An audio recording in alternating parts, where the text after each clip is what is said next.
ایک دفعہ پھر صلوات بھیج دیے گا محمد وآل محمد پر.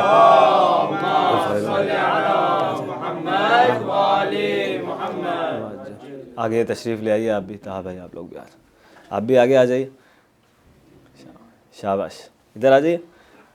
اس سے مجھے ایک فائدہ پہنچے گا, بعد میں بتاؤں. ادھر آ جائیے. ایک دفعہ صلوات بھیج دیے گا محمد وآل محمد.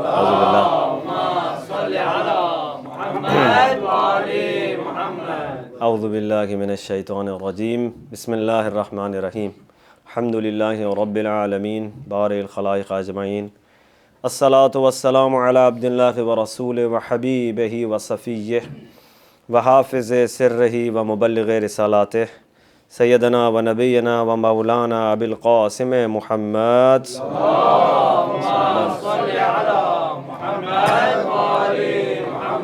وآلہ الطیبین الطاہرین المعصومین سیما بقیۃ اللہ فی الارضین روحی وارواح العالمین لتراب مقدم الفداء ولعن الدائم علی اعدائہم اجمعین. شکر بجلالت پروردگار عالم کا کہ آج سرکار دو عالم صلی اللہ علیہ وآلہ وسلم کی شہادت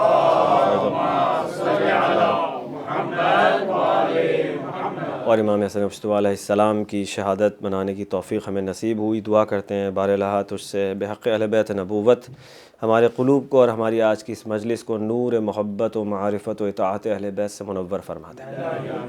بار الہ تجھ سے سوال کرتے ہیں کہ اپنے خلیفہ اور ہمارے امام کی نور کی ایک خاص کرن ہمارے شامل حال فرما. آخر میں توسل جناب سیدہ سلام اللہ کی بارگاہ میں کہ بی بی پاک اپنے خاندان کے اپنے بچوں کے ذکر و فکر میں ہماری امداد فرمائیں. ایک مرتبہ ہدیہ درود بی بی کی بارگاہ میں پیش کریں.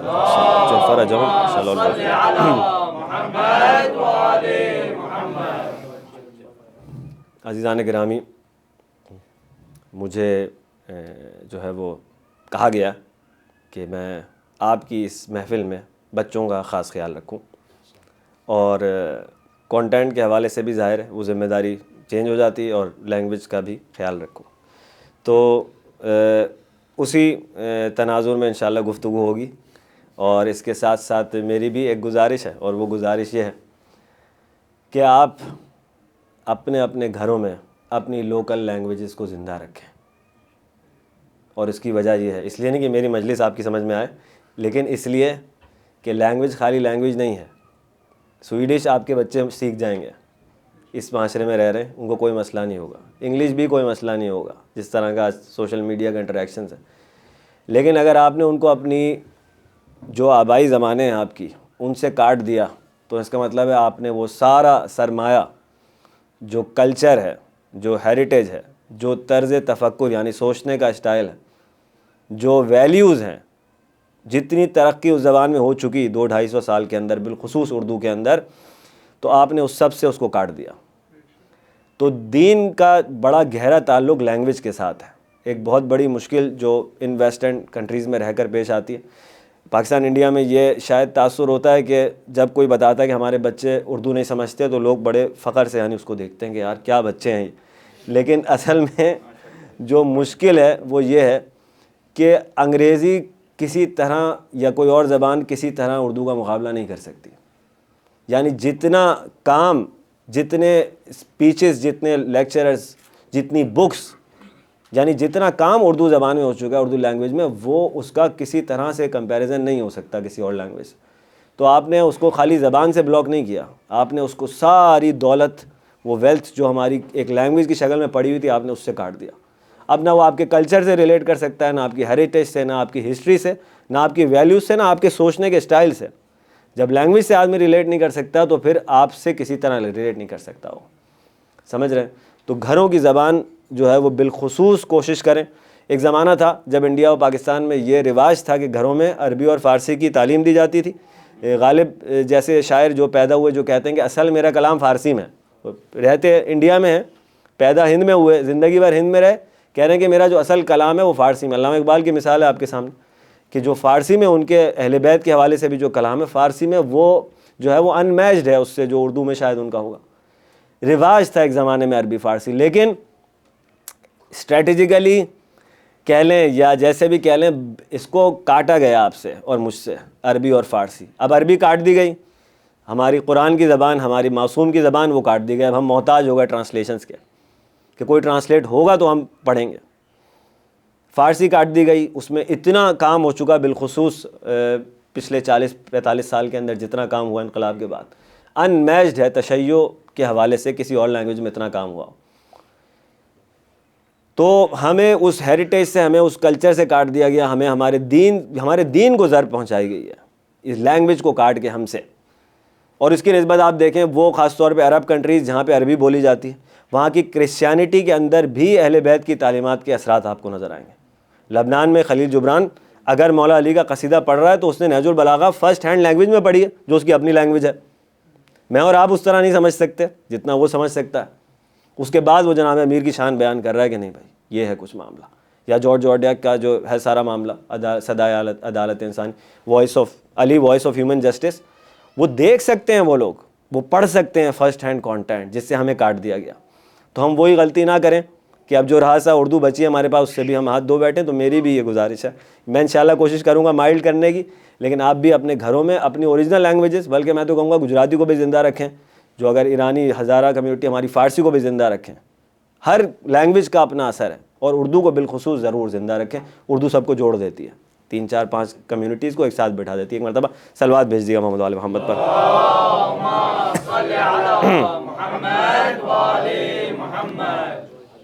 تو عزیزان گرامی، ہمیں پروردگار عالم نے قرآن کریم میں حکم دیا، لقد کان لکم فی رسول اللہ اسوۃ حسنہ۔ سب نے آیت سن رکھی کہ تمہارے لیے رسول اللہ کی شکل میں کیا موجود ہے؟ اسوہ موجود ہے، رول ماڈل موجود ہے۔ رول ماڈل کون ہے؟ جس کی پیروی کرنی ہے، جس کی اطاعت کرنی ہے، جس کو فالو کرنا ہے، ٹھیک ہے۔ اب فالو جب کریں گے جب اس کے بارے میں جانیں گے، ٹھیک ہے۔ جاننے کا ایک طریقہ کیا ہے؟ آپ نے سیرت کا مطالعہ کر لیا، ہسٹوریکلی آپ نے دیکھ لیا کہ کیا کیا ہوا، لیکن ہسٹری سے آپ بہت زیادہ اسٹرانگ جو ہے وہ پرسنالٹی انالیسس نہیں کر سکتے۔ آپ کی اوبیڈینس لمیٹڈ ہو جائے گی۔ کیوں؟ آپ کہیں گے مثلا میں نے ایک واقعہ پڑھا کہ رسول اللہ نے صلی اللہ علیہ وسلم ایک دفعہ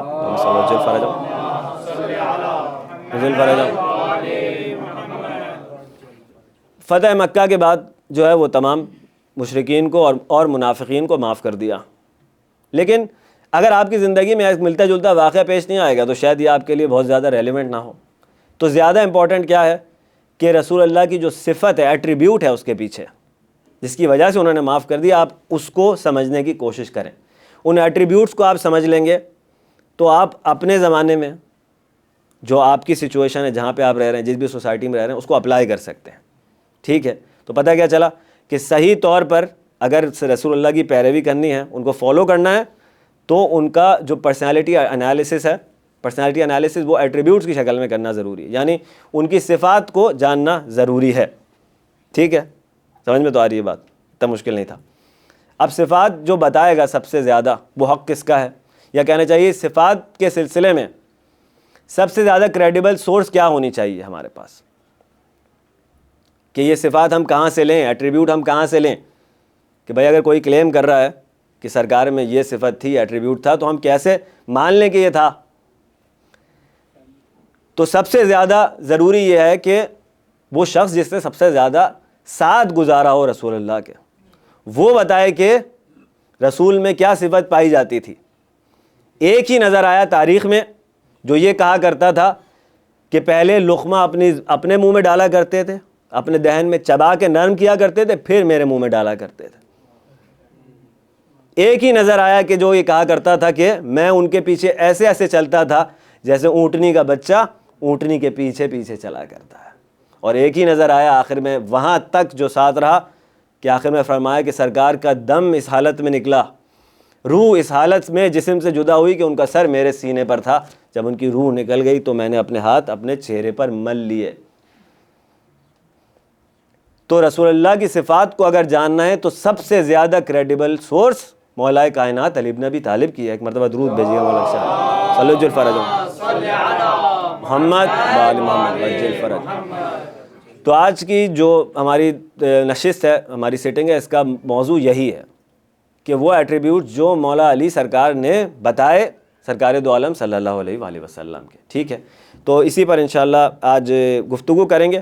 میں آغاز کروں گا بہت ہی لائٹ اس سے انشاءاللہ، جو خاص طور پہ آپ لوگوں کے لیے ہوگا، اور اس کے بعد انشاءاللہ کچھ میٹر بڑوں کے لیے بھی ایک دفعہ صلوات بھیج دیے گا محمد علیہ محمد صلی اللہ علیہ وسلم فرج ہوں. سب سے پہلی جو اسٹرانگ ایٹریبیوٹ ہمیں سرکار کے اندر نظر آتی ہے وہ محبت ہے.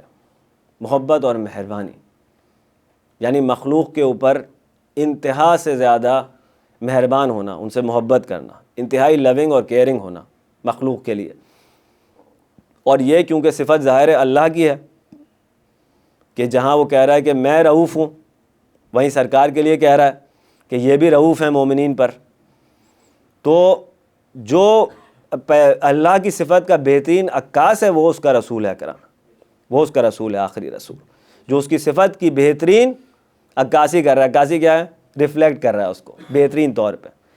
تو یہ صفت انبیاء کے اندر بالعموم اور خاص طور پہ سرکار کے اندر بہت زیادہ نظر آتی ہے کہ وہ لوگوں پر بہت مہربان ہوتے ہیں، لونگ ہوتے ہیں، کیئرنگ ہوتے ہیں. اور اس میں ہماری بہت زیادہ ہمارے لیے لیسن ہے سیکھنے کے لیے کہ جب ہم کہتے ہیں کہ سرکار ہمارا رول ماڈل ہے قرآن کے حکم کے مطابق، تو پھر ہمیں بھی دوسروں کے لیے کتنا کیئرنگ اور لونگ ہونا چاہیے. اصل ہمیں اس سے یہ نکالنا ہے، جو رزلٹ نکالنا ہے.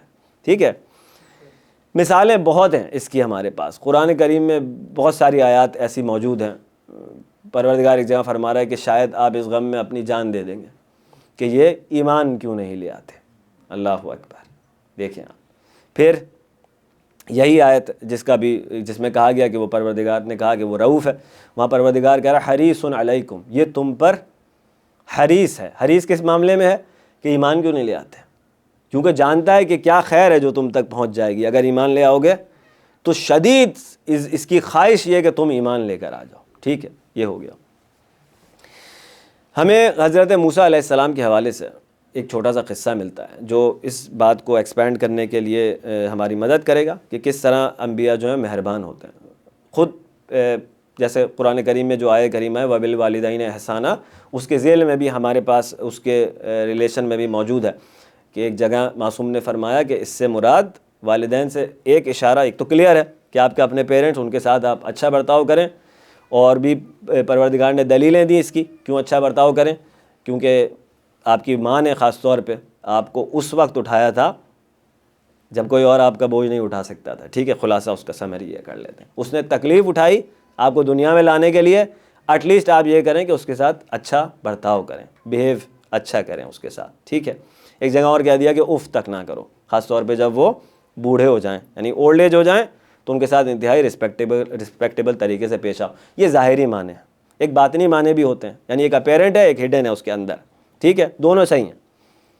وہ ہمیں کون بتاتا ہے؟ معصوم بتاتے ہیں. انہوں نے کیا بتایا ہمیں؟ کہا کہ سرکار نے یہ جو فرمایا ہے نا یعنی قرآن کریم نے جو فرمایا وَبِالْوَالِدَيْنِ احسانًا، اس کا ایک معنی یہ ہے کہ سرکار فرماتے تھے انا وعلی ابوا ہذہ الامہ، یعنی میں اور علی اس امت کے دو باپ ہیں. تو کہا ان دونوں باپوں کے ساتھ والدین، یعنی دو باپ، عربی میں جو سمجھتے ہیں ایک دو کا جو صیغہ آتا ہے والدین اس سے مراد، تو ان دو والدوں کا حق ادا کرو، ان کے ساتھ احسان کرو، ان کے ساتھ نیکی. معصوم نے فرمایا اس سے مراد سرکار اور جناب امیر کی ذات گرامی. ایک مرتبہ درود بھیج دیے محمد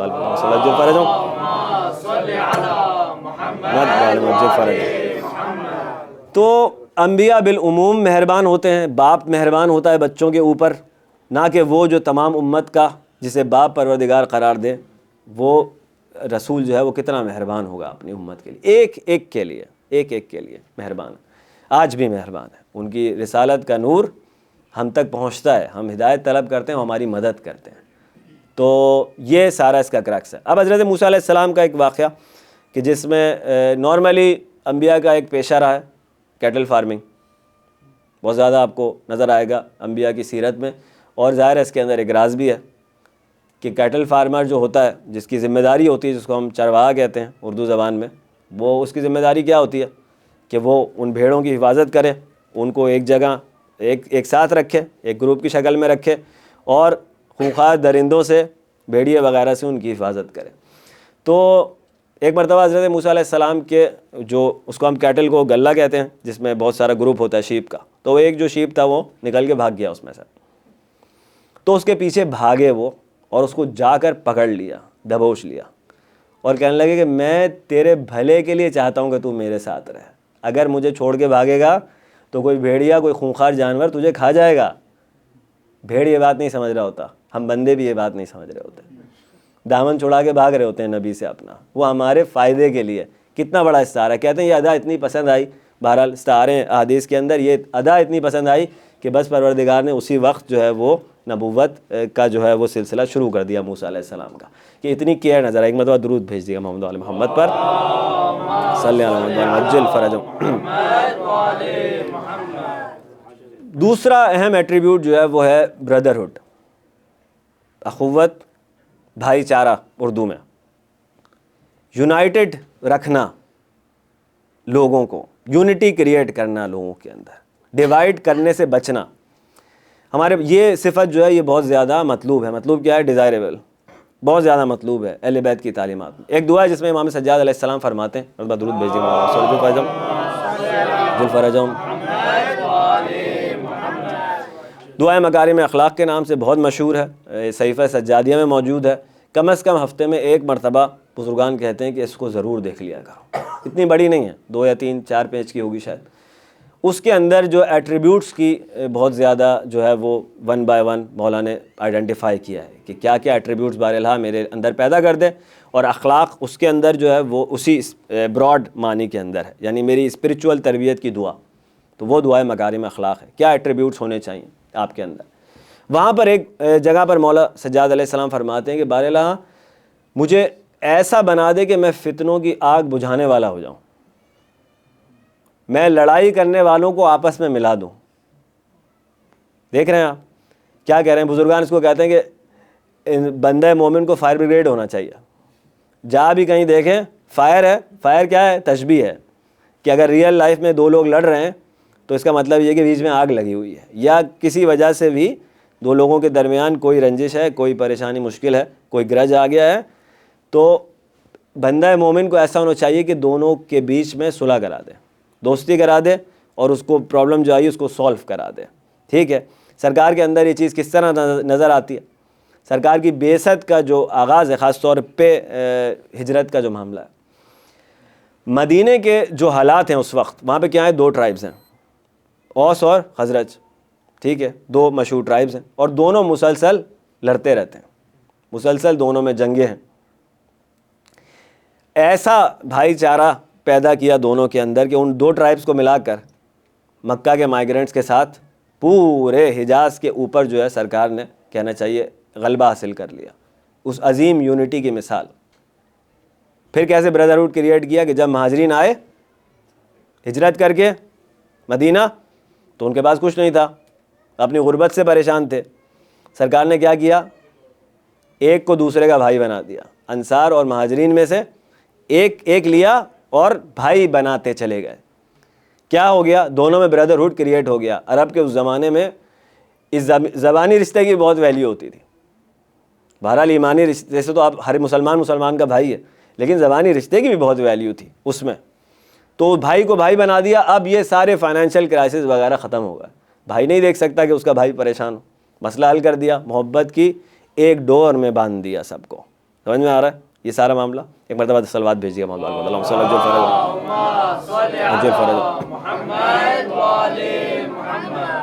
تو مومن کو ایسا ہونا چاہیے کہ اگر سرکار کو اپنا رول ماڈل واقعی مانتا ہے تو جہاں بھی ڈسپیوٹ اس کو نظر آئے فوراً اس کی کوشش یہ ہونی چاہیے کہ کس طرح اس ڈسپیوٹ کو ختم کروں.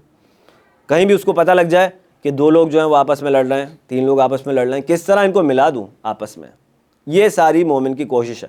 اور یہ رسالت سے بہت پہلے آپ نے بچپن کی کتابوں میں شاید ارلی اسلامک بکس میں پڑھا ہو کہ ایک دفعہ ایک ڈسپیوٹ ہو گیا تھا کہ حجر اسود کو اٹھا کر واپس کون رکھے گا. کسی وجہ سے اس کو نیچے اتارا گیا تھا, اٹھا کے واپس کون رکھا تھا. ہر ٹرائب جو ہے وہ چاہتا تھا کہ یہ سعادت مجھے نصیب ہو, یہ کام میں کروں. پھر انہوں نے ڈیسائیڈ کیا کہ کون جو بھی آئے گا پہلا داخل ہوگا اس کی بات سنیں گے. تو سب سے پہلے جو ہے وہ سرکار داخل ہوئے. کہا بھائی کیا معاملہ ہے؟ کہا یہ معاملہ ہے, اب آپ فیصلہ کریں. تو انہوں نے کہا میری رائے یہ ہے کہ ایک چادر لے لیجئے بڑی سی, آج کی اصطلاح میں بیڈ شیٹ لے لیجئے بڑی سی. کیا کریں؟ اس پتھر کو اس کے اوپر رکھ دیجئے, سب مل کر چاروں طرف سے اس کو پکڑ لیں اور سارے اٹھا کے اس کے اوپر رکھ دیں. کیسے مسئلہ حل کیا؟ سیدھی سادھی بچپن کی ہماری سنا واقعہ, لیکن جو اس کے اندر جسٹ ہے چھپا ہوا وہ یہ ہے کہ شروع ہی سے سرکار کے اندر یہ صفت واضح طور پر نظر آ رہی تھی کہ یہ ملانے والا ہے، یہ یونائٹ کرنے والا ہے، یہ ڈسپیوٹس کو مٹانے والا ہے، اور یہی ایک ایٹریبیوٹ ہے جو ہمیں بھی اپنے اندر پیدا کرنا ہے۔ دو ہو گئے، ٹھیک ہے، بردرہڈ، اور اس سے پہلے کیا تھا؟ لونگ اور کیئرنگ ہونا، ٹھیک ہے۔ وہ رؤف مشکل ہو جائے گا ان کے لیے، ایک مرتبہ درود بھیجیے گا محمد وآل محمد پر، صلی علی محمد وآل محمد وعجل فرجہ۔ تیسرا بہت زیادہ اہم ایٹریبیوٹ جو ہے وہ ہے زہد کا، کہ سرکار کے اندر زہد کی جو صفت ہے، کوالٹی ہے، وہ کتنی زیادہ نظر آتی ہے۔ زہد کیا ہے؟ خلاصہ اس کا ہم کریں تو اس طرح ہے کہ ہمیں رہنا ہے اس دنیا میں، اور اس دنیا سے دل نہیں لگانا۔ یہ ہمارا عجیب امتحان پروردگار نے رکھا ہے کہ اس دنیا میں اتنا پوٹینشیل موجود ہے کہ ہمیں انگیج کر لے، ہم اس کے ساتھ اٹیچ ہو جائیں۔ ایک گاڑی پسند آ گئی ہے، بس یہ گاڑی لینی ہے، کیا ہو گئی؟ اٹیچمنٹ ہو گئی۔ اب زندگی کا جو سارا محور ہے وہ اس گاڑی کا حصول ہے، ایک اٹیچمنٹ ہو گئی۔ مثلاً فلاں جگہ وہاں پہ گھر لینا ہے، لیک کے کنارے، اسٹاک ہوم کی زبان میں۔ اب وہ لیک کے کنارے جو گھر ہے نا، وہ کیا ہو گیا؟ آپ کی زندگی کا مشن بن گیا۔ اب جب وہ مشن بن جائے گا تو وہ آپ کی لاجک کو ٹوسٹ کرے گا۔ ہر وہ رکاوٹ جو اس کے راستے میں آ رہی ہوگی، آپ اس کو عبور کرنے کی کوشش کریں گے، چاہے وہ دین ہی کیوں نہ ہو۔ تو پروردگار یہ چاہتا ہے کہ ہم اٹیچمنٹس پیدا نہ کریں۔ مثال کیا دی جاتی ہے اس کے لیے جو بزرگان دیتے ہیں؟ وہ یہ دیتے ہیں کہ آپ نے you have to sail the ship but make sure کہ یو ڈونٹ سنک، ڈراؤن نہیں ہو جانا اس کے اندر، پانی کے اوپر چلتے رہو، ٹھیک ہے، اتنا ہی لینا ہے اس سے پانی، بس کے اوپر چلتے رہو، یہی کام لینا ہے، اندر نہیں چلے جانا اس کے، ورنہ ڈوب جاؤ گے۔ اور یہ بہت ہی تھن لائن ہوتی ہے، ہمیں خود بھی نہیں پتہ ہوتا کہ ہم کہاں کہاں جو ہے وہ عرفا کی اصطلاح میں تعلقات پیدا کرتے جا رہے ہیں۔ وہ جو تعلق ہے نا، اٹیچمنٹ، وہ بہت ہی زیادہ ڈینجرس ہے اسپریچول ریلم کے اندر۔ ابن سعد کا تعلق کیا تھا؟ اٹیچمنٹ کیا تھی اس کی؟ رے کی حکومت۔ جانتا تھا کہ حسین ابن علی حق پر ہیں، لیکن وہ رے کی حکومت اتنا زیادہ اٹیچ تھا اس سے، اس کا ڈریم تھا کہ کیا اس نے کہا کہ کہتے ہیں کہ آخرت ہے، دے سے آخرت ہے، لیکن دنیا نقد ہے، دنیا کیا ہے؟ ریڈی کیش، یہی نتیجہ سامنے۔ تو اس طرح سے آپ کی ریزننگ کو، آپ کے یہ جو اٹیچمنٹس ہیں، یہ آپ کی ریزننگ کو اس طرح سے کیا کرتے ہیں؟ ٹوسٹ کر دیتے ہیں۔ تو انسان کو چاہیے کہ وہ اپنے اندر چیک کرتا رہے کہ کہیں کوئی چیز تو ایسی نہیں ہے کہ جو اس کا ایک ایسا ڈریم بن گئی ہے کہ جس نے اس کو پکڑ لیا ہے اور وہ اس کی پوری ریزننگ کے اوپر چھا گئی ہے، اور پھر وہی اس کا دین بھی بن جاتا ہے۔ تو سرکار کے اندر جو ایک صفت پائی جاتی تھی، مولا علی فرماتے ہیں کہ ان کا رہن سہن اس طرح کا تھا کہ اپنے لباس میں خود پیوند لگایا کرتے تھے۔ اگر ان کی نالین ٹوٹ جائے، چپل ٹوٹ جائے، تو خود اس کو مینڈ کر لیا کرتے تھے، فکس کر لیتے تھے۔ عام جس طرح غلام بیٹھا کرتے ہیں، اسی طرح زمین پر بیٹھ کر کھانا کھایا کرتے تھے، عام سی سواری پہ سوار ہوتے تھے، اور اگر کوئی راستے میں مل جائے پیدل جا رہا ہو تو اس کو سوار بھی کر لیتے تھے پیچھے۔ یعنی آج کی اصطلاح میں اگر آپ لفٹ دے رہے ہیں کسی کو تو وہ سرکار کی سنت پر عمل کر رہے ہیں، اور اگر واقعی رسول کسی کا رول ماڈل ہو تو اس کو دوسروں کے درد کا ایسا ہی خیال ہوتا ہے کہ یہ میرا بھائی ہے، 5 منٹ مجھے لگیں گے خالی گاڑی میں، اس کا 1 گھنٹہ صرف ہو جائے گا ٹرین کے چکر میں، تو میں کیوں نہ پہنچا دوں۔ تو یہ سرکار کی سیرت ہے، سیرت عملی، پریکٹیکل جو ہمیں درس لینے سرکار سے بجھیں کہ وہ اسی دنیا میں رہتے تھے لیکن اس سے دل نہیں لگاتے تھے۔ یہ صفت اول رسالت سے ان کے اندر نظر آتی۔ ایک مرتبہ سرکار ابو طالب علیہ السلام کے پاس ایک مرتبہ درود بھیج دی گا سرکار کی بارگاہ میں، اللہم صلی علی محمد وعجل فرجہ۔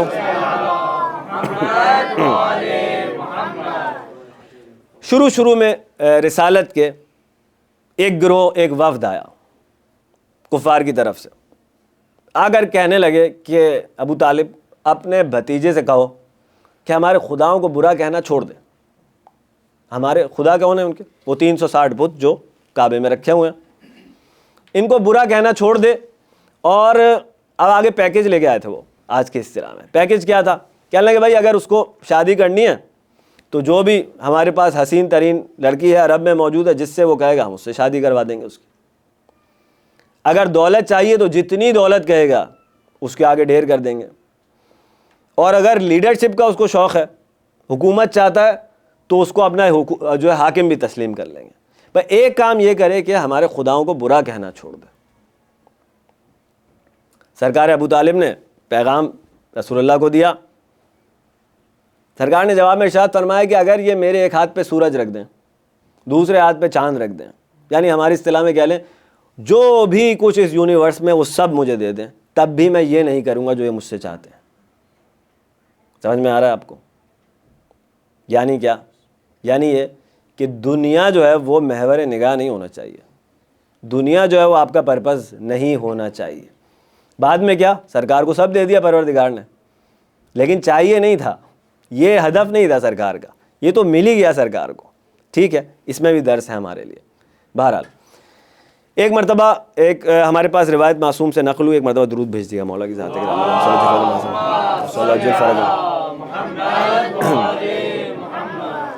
تو غالباً امام باقر علیہ السلام سے, جس میں سرکار نے فرمایا کہ ایک مرتبہ ایک فرشتہ رسول اللہ کی خدمت میں آیا اور کہنے لگا کہ اللہ نے یہ پیغام بھیجا ہے کہ اگر آپ کہیں تو اس پوری مکے کی سرزمین میں ہم سونا بھر دیں. کیا بھر دیں؟ گولڈ. پوری سرزمین میں جو حجاز کی زمین کے نیچے تیل بچھا سکتا ہے وہ گولڈ بھی بچھا سکتا ہے. ٹھیک ہے نا, پریکٹیکلی بھی.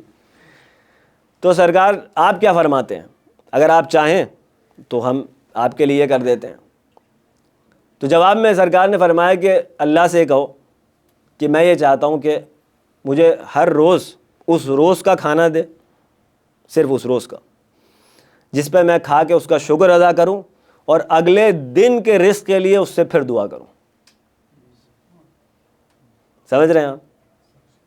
اسی لیے مولا علی نے فرمایا کہ جب سرکار کو, کیونکہ سرکار کو یہ معلوم تھا کہ اللہ نے اس دنیا کو پسند نہیں کیا, تو وہ خود بھی اسے پسند نہیں کرتے تھے. پھر آگے مولا فرماتے ہیں اگر خالی ہمارے اندر یہ ایک ہی صفت پیدا ہو جائے کہ ہم اس چیز کو پسند کرنے لگیں جس کو اللہ ناپسند کرتا ہے, یا اس کو ناپسند کرنے لگیں گے جس کو اللہ پسند کرتا ہے, تو اللہ کی مخالفت کے لیے یہ ایک ہی چیز جو ہے ہمارے لیے کافی ہے. اس میں ایک دفعہ درود بھیج دیے گا محمد وال محمد صلی علی محمد وال محمد وجل فرجم آل محمد وجل فرجم. اچھا, کتنے ایٹریبیوٹ ہو گئے اب تک؟ پہلا والا کون سا تھا؟ کیئرنگ ہونا تھا. دوسرا اور تیسرا؟ ماشاء اللہ. دیکھیں ان کی صحت و سلامتی کے لیے ان بچوں کی ایک دفعہ پھر درود بھیج دیا محمد وجل فرجم محمد وآل محمد. چوتھا اور امپورٹنٹ ایٹریبیوٹ جو ہے وہ ہے سادگی. انتہا سے زیادہ سمپلسٹی, انتہا سے زیادہ. ایک محفل میں ایک عرب کا جو بیڈوین تھا وہ آیا, نارملی دیہاتی ہوا کرتے ہیں جو شہروں میں نہیں رہتے. وہ آیا اور اس نے پوچھا کون ہے, کیونکہ اس طرح بیٹھے ہوتے تھے رسول اللہ جس طرح عام لوگ بیٹھے ہیں ان کے درمیان میں بیٹھے ہوئے, تو ایسے دیکھنا مشکل ہوتا تھا. کسی نے بتایا کہ وہ ہیں. تو سرکار کو دیکھ کے یہ محسوس کیا اس نے کہ یہ اللہ کا رسول ہے, تو اس کے اوپر اتنی زیادہ اس چیز نے امپیکٹ کیا, یعنی ہیبت طاری ہوئی اس کے اوپر کہ وہ لرزنے لگا تقریباً. سرکار کی نگاہ اس پر پڑی, سرکار اس کے قریب گئے اور اس کو حق کر لیا, اس کو گلے سے لگا لیا, اور اس کے بعد کہنے لگے کہ میں بادشاہ نہیں ہوں, میں اس عورت کا بیٹا ہوں جو اپنے ہاتھ سے بکری کا دودھ نکالا کرتی تھی.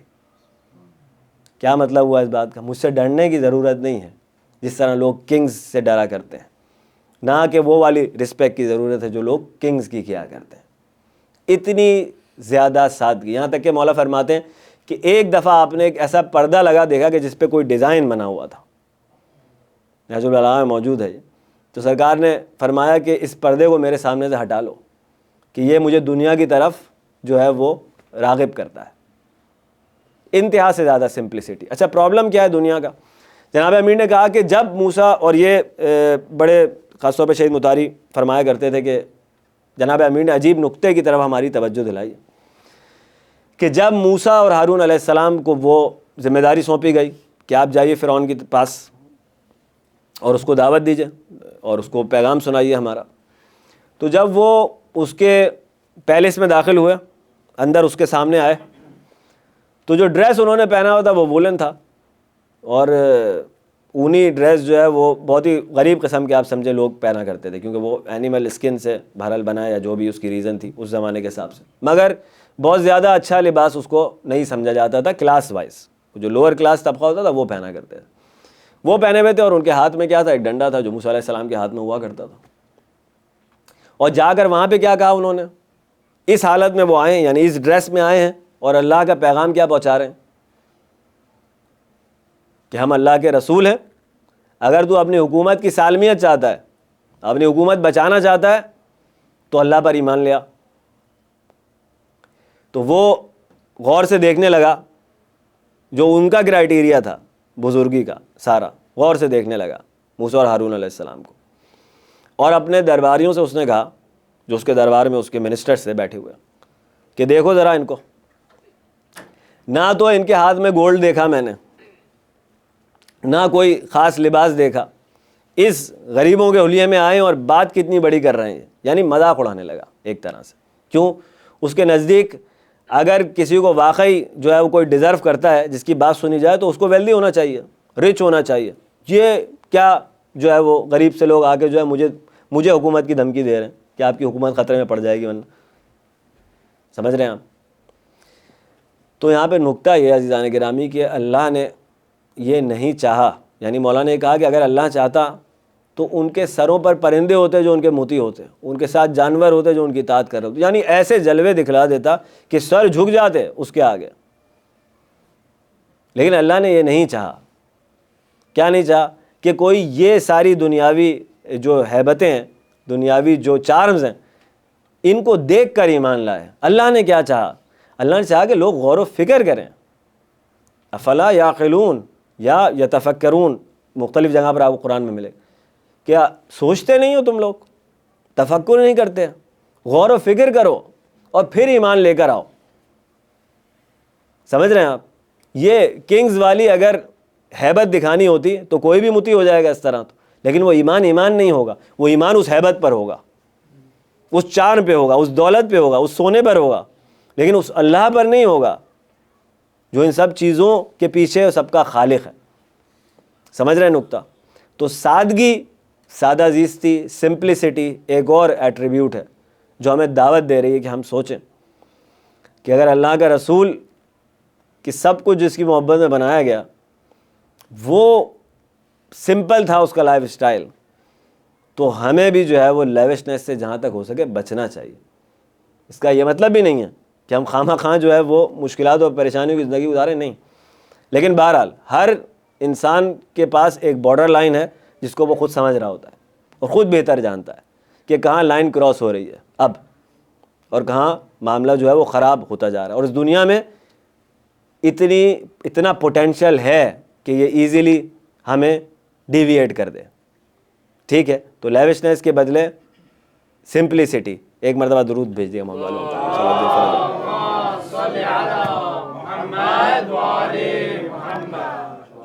ٹھیک ہے. اب کتنی صفات ہو گئی؟ 5 ہو گئی ماشاءاللہ سے. 4 ہو گئی ماشاءاللہ. ٹھیک ہے، میرے خیال سے تقریباً جو ہے وہ میسج آج کا آپ تک کنوے ہو گیا. ایک اور بہت اہم صفت جو اب کیونکہ ذکر تھوڑا سا امام حسن مجتبی علیہ السلام کا بھی کرنا ہے، اللہم صلی علی محمد وعجل فرجہم.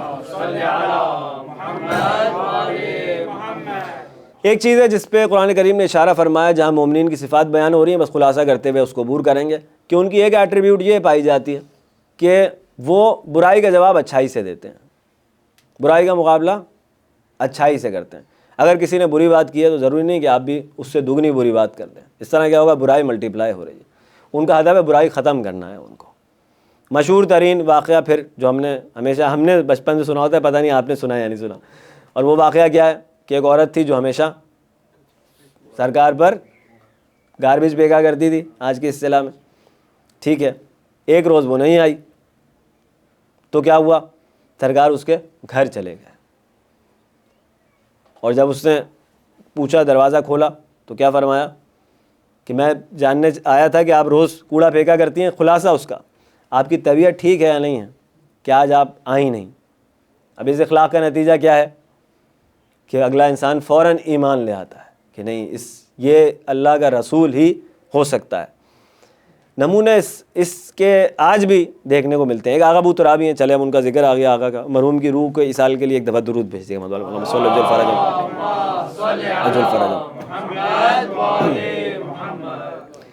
تو اب یہ جو ہیں وہ ایران عراق وار میں جو ہیں وہ اسیر ہو گئے, صدام کی فورسز نے ان کو اسیر کر لیا, اور وہ جو بھی ان پر مامور تھا, ڈیپیوٹیڈ تھا, اس کا کام یہ تھا کہ ان کو ٹارچر کرے. تو رات بھر وہ ٹارچر کرتا تھا مختلف طریقوں سے, اور ڈسٹرب بھی کرتا تھا کہ نماز کا وقت ہو گیا ہے, کبھی کچھ, تو پتہ نہیں کتنی بار آغا بیچارے نماز پڑھا کرتے تھے. بہرحال وہ جو ساری ٹارچر اسٹیٹسٹکس ہوتے ہیں, ٹارچر ٹیکٹس ہوتے ہیں اس کی روشنی میں, تو ایک رات جو ہے وہ شروع ہی میں جب ان کو قید کیا اس نے اور بہت زیادہ ٹارچر کیا, تو بے ہوش ہو گیا آغا اس سے شدت سے جو بھی اس کے ہوا. بہرحال صبح ان کو ہوش آیا تو بڑی مشکل سے دیوار ٹٹولتے ہوئے وہ اٹھے اور اس کو بلوایا کہ میں کچھ بات کرنی ہے, تو وہ آیا. بہرحال تو کہنے لگے کہ میں آپ سے ایکسکیوز کرنا چاہتا ہوں کہ میری وجہ سے آپ کو رات بھر زحمت اٹھانی پڑی, کیونکہ مجھے آپ کے اندر آپ کی زیر دیا گیا ہے, آپ کے تحت نظارت قرار دیا گیا ہے, آپ کی جیل میں مجھے ڈالا گیا ہے, اور آپ کا کام یہ قرار دیا گیا کہ مجھے ٹارچر کریں, تو آپ کو خواہ تکلیف اٹھانی پڑی میری وجہ سے. اور یہ اخلاق ان کا چلتا رہا اس کے ساتھ, اسی طرح کے نمونے وہ دیکھتا رہا. آخر میں کیا ہوا, ایک دن آ کر اس نے اپنی ٹوپی ان کے قدموں میں رکھ دی اور کہنے لگا تم کون ہو, تم فرشتے ہو, تم کوئی سینٹ ہو, تم کیا ہو. یعنی اندر کا شیطان کیسے مارتا ہے مولا کا پیروکار جو ہے, مولا کا فالوور, ایسے مارتا ہے, مار دیا. اور پھر وہ ریڈ کراس والے آئے, ان کا جو ہوتی ہیں ان کی پروسیجرز, اس میں آ کے ان سے بھی پوچھا گیا کہ آپ پر کوئی ٹارچر ہوا تو وہ کمپلین کریں. اب وہ آغا کی حالت بھی دیکھ رہے ہیں کہ حالت کیا ہے, جس کی آنکھوں میں خون بھرا ہوا ہو ٹارچر سے, اس کی کیا حالت ہوگی. پوچھ رہے ہیں کہ آپ کو کوئی کمپلین کرنی ہے یا نہیں, تو آغا کہتے ہیں کہ تم سے کیا کمپلین کریں, یہ ہمارا مسلمانوں کا آپس کا معاملہ ہے. تو وہ کہتا ہے کہ اگر تم جیسے دو ہوتے تو میں مسیح مان لیتا. یعنی کیا, میں تمہیں آدھا مسیح مانتا ہوں, میں آدھا جیزس تمہیں مانتا ہوں اس کی اصطلاح میں. تو یہ ان کے پیروکاروں کے اندر بھی ایٹریبیوٹ ہے. کیا ایٹریبیوٹ ہے؟ برائی کا جواب نیکی سے. امام حسن مجتبیٰ علیہ السلام ایک مرتبہ درود بھیجے مولا کی بارگاہ, صلی اللہ علیہ وسلم. سب کو معلوم ہے کہ شام میں جو پروپیگنڈا مولا علی اور ان کی فیملی کے اگینسٹ ہوتا رہا, اس کی روشنی میں لوگ بہت ہی جو ہیں وہ برا سمجھتے تھے نعوذ باللہ مولا کو اور ان کی فیملی ممبرس کو. تو ایک مرتبہ شامی آیا اور جناب امام حسن علیہ السلام سے آ کے اس نے کسی لوگوں سے پوچھا کہ کون ہیں, لوگوں نے بتایا یہ ہیں جو علی کے فرزند ہیں. تو آ کر اس نے بہرحال بہت زیادہ مولا سے بد کلامی کی, بدتمیزی کی, مس بیہیو کیا بہت زیادہ. تو مولا سنتے رہے, بہت تحمل کے ساتھ سنتے رہے. جب وہ ختم کر چکا اپنی بات, تو مولا نے کہا کہ آپ مسافر معلوم ہوتے ہیں, اگر آپ کی کوئی ضرورت ہے تو میں اس کو پورا کر دیتا ہوں, اگر آپ بھوکے ہیں تو میں کھانا کھلا دیتا ہوں, اگر آپ کے پاس رہنے کی جگہ نہیں ہے تو میرے گھر مہمان ہو جائیے, اگر مال درکار ہے تو وہ بھی میں پرووائڈ کر دیتا ہوں. آخر نتیجہ کیا نکلا, کہنے لگا کہ میں اس حال میں جدا ہوا کہ میں ان سے زیادہ محبوب کسی کو نہیں رکھتا تھا. اللہ اکبر. دیکھیں آپ, برائی کو نیکی سے ختم کر دینا. ایک مرتبہ بلند آواز سے صلوات بھیج دیا.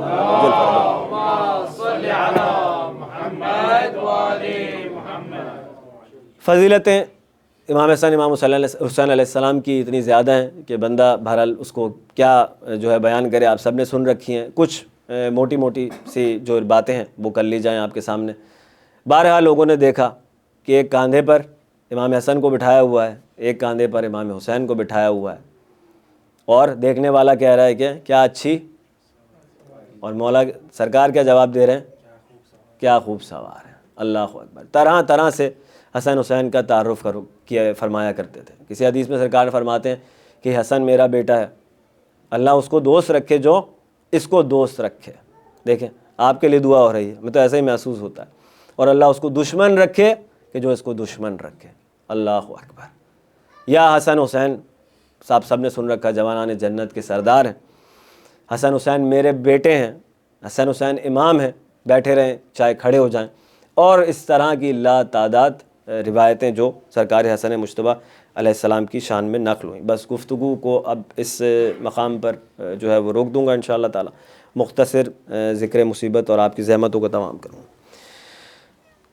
ایک حدیث ہمیں سرکار کی ملتی ہے جس میں سرکار فرماتے ہیں کہ جتنی تکلیف مجھے دی گئی کسی نبی کو نہیں دی گئی. بزرگوں کے بڑے ڈسکشن ہیں اس کے اوپر کہ سرکار انبیاء کو ٹکڑے ٹکڑے کر دیا گیا, آریوں سے کاٹ دیے گئے نبی. ایسی کون سی مصیبتیں ہیں کہ سرکار یہ فرما رہے ہیں کہ جیسی مجھے دی گئیں ایسی کسی کو نہیں دی گئیں. ایک رمز یا ایک راز جو ہے ان رازوں میں یہ ہے کہ جب قربانی کو دیکھیں گے آپ ابراہیم علیہ السلام کی, حج جس کی یاد ہمیں دلاتا ہے کہ دمبے کو ذبح کیا جائے سرکار اسماعیل کی یاد میں, تو وہاں پہ جو غور طلب نکتہ ہے وہ یہ ہے کہ قربانی اسماعیل کی ہو رہی ہے, قربان اسماعیل ہو رہے ہیں, لیکن قربانی ابراہیم کی ہے. سمجھ رہے ہیں آپ کہ حسین ابن علی قربانی رسول اللہ کی ہے, قربان حسین ہو رہا ہے. وَفَدَيْنَاهُ بِذِبْحٍ عظیم سے ہماری سمجھ میں آ جاتا ہے کہ ایسا محسوس ہوتا ہے کہ جب سرکار نظر کرتے ہیں ان مصائب پر کہ جو ان کی اولاد پر ٹوٹیں گے, تو یقیناً ان کے اپنے مصائب اور ان کی اولاد کے مصائب کو ملا کر کوئی نبی ایسا نہیں ہے کہ جس کے حصے میں اتنی مصیبتیں آئی. کبھی دیکھا کہ حسین ابن علی کے بدن کو چوم رہے ہیں اور گریہ کر رہے ہیں. ایک مرتبہ حسین پوچھتے ہیں نانا گریہ کیوں فرما رہے ہیں؟ کہا جہاں تلواریں لگیں گی اس مقامات کو چوم رہا ہوں. اللہ اکبر. فاطمہ زہرا کو دیکھ رہے ہیں کہ آخری وقت ہے سرکار دو عالم کا, اور یہی تو اصل میں فاطمہ اور علی کی مصیبتوں کا بھی آغاز یہی ہے. ہاں, فاطمہ زہرا کی حالت اچھی نہیں ہے کیونکہ اللہ کے رسول دنیا سے جا رہے ہیں. ایک مرتبہ قریب بلایا سرکار نے اور آہستہ سے کان میں کچھ کہا, تو لوگوں نے دیکھا کہ فاطمہ مسکرائیں. سوال کرنے والوں نے سوال کیا کہ فاطمہ پہلے تو آپ اتنا رو رہی تھیں, ایسا کیا سنا کہ مسکرا اٹھیں؟ تو بی بی فرماتی ہیں مجھ سے میرے بابا نے فرمایا کہ سب سے پہلے ہے میری بیٹی تم ہو جو مجھ سے آ کر ملے گی. اللہ اکبر. دیکھیں آپ آخری وقت میں سرکار مشاہدہ کر رہے ہیں ان مصیبتوں کا جن کے لیے فاطمہ فرماتی تھیں کہ بابا آپ کے بعد وہ مصیبتیں مجھ پر پڑیں کہ جو دنوں پر پڑتی تو وہ راتوں میں تبدیل ہو جاتے ہیں, پہاڑوں پر پڑتی تو وہ پہاڑ ریزہ ریزہ ہو جاتے ہیں. دیکھ رہے ہیں سرکار کے گھر جلایا جائے گا, دیکھ رہے ہیں سرکار کے در گرایا جائے گا, دیکھ رہے ہیں کہ ایک مرتبہ آواز دے کر کہیں گی فضا میرے نزدیک آؤ, ارے وہ بچہ میرے شکم میں تھا. دیکھ رہے ہیں سرکار کی امت علی کے ساتھ کیا کرے گی. اللہ اکبر. دیکھ رہے ہیں کہ اس کے گلے میں رسی ہے, سارے مصائب سرکار دیکھ رہے ہیں. دیکھ رہے ہیں کہ حسن کو زہر اس طرح سے دیا جائے گا کہ اس کے جگر کے ٹکڑے اس کے دہن مبارک سے گر رہے ہوں. روایت کہتی ہے کہ تشت تھا جس میں اپنے دہن سے ٹکڑے اگلا کرتے تھے اپنے جگر کے, اور ایک مرتبہ جب بہنوں کی آہٹ ہوتی تھی تو اس تشت کو چھپا لیا کرتے تھے. اللہ اکبر. ایک مرتبہ دیکھا کہ آخری وقت ہے, حسین مظلوم سے دیکھا نہیں جا رہا, ساتھ کھڑے ہوئے گریہ فرما رہے ہیں, تو ایک مرتبہ فرمایا کہ حسین تم مجھ پر گریہ کر رہے ہو. اللہ اکبر. حسن کی مصیبت پڑھنی ہے نا تو حسن کی مصیبت حسین کی مصیبت ہے, حسن کو حسین کا درد ہے, حسین کی مصیبت حسن کی مصیبت. اللہ اکبر. اجرکم اللہ. عزیزان گرامی, آخر میں بس یہی عرض ہے ان دو ہستیوں کے ساتھ, یا رسول اللہ آپ کی قبر بنی, یا رسول اللہ آپ کو کفن دیا گیا. میں کہوں گا مولا حسن مجتبیٰ آپ کے بھائی آخری وقت میں آپ کے ساتھ موجود ہیں. ارے حسین موجود ہے, عباس موجود ہے, آپ کی بہنیں آپ کے ساتھ ہیں مولا. ہاں, ایک مرتبہ جنازہ گھر سے نکلا, کفن پہ تیر لگے, کفن سرخ ہوا, جنازہ لوٹ کے گھر میں آیا. ایک مرتبہ غربت کی نگاہ سے دیکھتا ہوں تو یہ واحد امام ہے کہ جس کو 2 مرتبہ کفن دیا گیا, لیکن ایک مرتبہ دیکھتا ہوں تو کہتا ہوں مولا آپ کتنے امیر ہیں کہ آپ کو 2 مرتبہ کفن دیا گیا. ارے کربلا کا غریب حسین, کہ ایک مرتبہ سید سجاد نے دیکھا 11 محرم کی صبح تھی، دیکھا کہ لاشیں دھوپ میں بے کفن پڑے ہیں۔ کہا پھوپھی اماں، ارے انہوں نے اپنے لاشوں پہ نماز پڑھی، اپنے لاشوں کو کفن دیا، لیکن میرے بابا کے لاشا، ارے میرے بابا کا لاشا بے کفن ہے۔ زینب کبریٰ نے دلاسا دیا، بیٹا سجاد ارے غم نہ کرو، ان قریب یہاں پہ ان کی قبریں بنیں گی، ان قریب دنیا بھر سے ان کے زائر یہاں پر آیا کریں گے۔ سیعلم الذین ظلموا ای منقلب ینقلبون۔ بار الہ ہماری اس عبادت کو اپنی بارگاہ میں قبول فرما، ہمارے مرحومین کی بخشش فرما، ہم میں سے جو بیمار ہیں ان کو شفائے کلی شفائے کاملہ عطا فرما، جو مقروض ہیں ان کے قرضوں کی ادائیگی کا بندوبست غیب سے فرما دے، جو والدین اپنے بچوں کے رشتوں کے لیے پریشان ہیں، باقی اہل بیت نبوت تجھے واسطہ ہے، امام حسن مجتبیٰ کی غربت کا، اپنے سرکار دو عالم صلی اللہ علیہ وآلہ وسلم کی مصیبت کا، بار الہ ان کی اس مشکل کو غیب سے حل فرما دے، سرکار حجت کے ظہور میں تعجیل فرما، ہمیں سرکار کے اعوان و انصار غلاموں میں قرار دے۔